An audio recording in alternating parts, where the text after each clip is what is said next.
इबन buyers की मौत से पहले लिया गया था ये फोटो। क्या हुआ था उनके साथ? आज की स्टोरी है अर्ली 1900 में न्यूयॉर्क में रहने वाला इबन बायर्स की। इबन था न्यूयॉर्क की रईस लोगों में से। कानिकट की प्रेस्टिजियस यूनिवर्सिटी ईएल से उन्होंने अपनी पढ़ाई किया था। He was a very handsome man. College खत्म होने के बाद उन्हें जॉब की कोई जरूरत नहीं थी। उन्होंने अपना पैशन गोल्फिंग पे फोकस किया। वर्ल्ड क्लास गोल्फर के तौर पे भी उन्हें पॉपुलैरिटी मिली। इबन के फादर उनके सक्सेसफुल फैमिली बिजनेस उन्हें हैंडओवर किया तो इबन गोल्फ एज अ करियर नहीं कंटिन्यू कर पाए। कंपनी के चेयरमैन बन के ओवरनाइट बहुत पैसा अर्न करने लगे। लग्जरी प्रॉपर्टीज में इन्वेस्ट करना शुरू किया। उनका फ्रेंडशिप हुआ था उस समय का पावरफुल एंड इन्फ्लुएंशियल लोगों के साथ। 1927 तक लाइफ में सब कुछ सही चल रही थी। उसी साल जब उनके एज अराउंड 47 था, उन्होंने काम से ब्रेक लिया और कानिकट के येल यूनिवर्सिटी गए एक फुटबॉल मैच देखने के लिए। मैच देख के वापस आने के ट्रेन जर्नी कुछ 12 घंटे का था। ऑब्वियसली उन्होंने फर्स्ट क्लास का टिकट लिया। टॉप बर्थ में सीट मिला।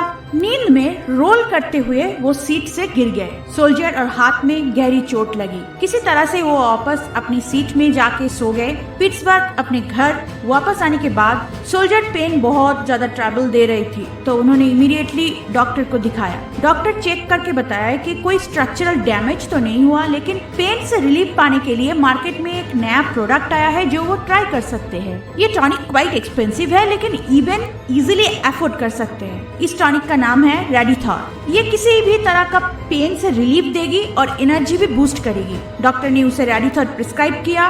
इबन ने फार्मेसी से एक हाफ आउंस बोतल भी ले आया। ये टॉनिक लेने के इमीडिएटली बाद उसने बहुत एनर्जेटिक फील किया। हाथ का पेन भी मानो जैसे गायब हो गया। सो नेक्स्ट कुछ दिन इबन टाइम से वो टॉनिक ले रहा था। डे बाय डे वो better, healthier and happier feel करने लगा।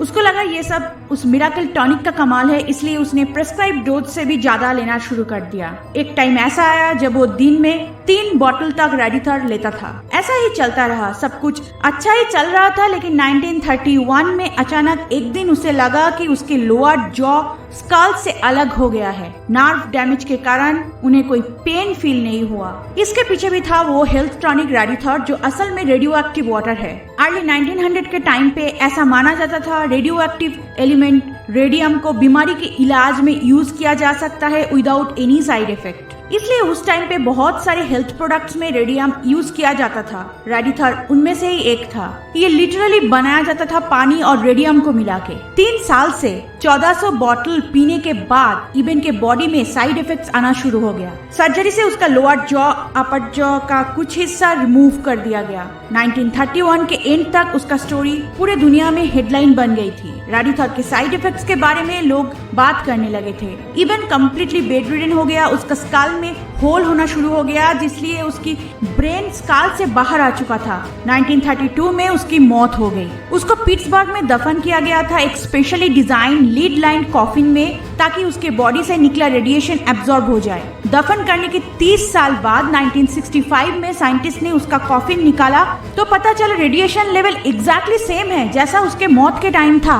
अल्टीमेटली साइंटिस्ट ने फिगर आउट किया कि रेडियम का हाफ लाइफ है 1600 ईयर्स। इसका मतलब अगली कई साल तक उसके बॉडी रेडियो एक्टिव रहेगी। ये है इबन के फोटो उसके लोअर जॉ रिमूव करने के बाद। ये फोटो लेने के कुछ दिनों के अंदर ही इबन की मौत हो गई थी। ऐसे ही strange, dark, mysterious real stories सुनने के लिए हमें सब्सक्राइब कर लीजिए और वीडियो पसंद आया तो लाइक करना मत भूलिए।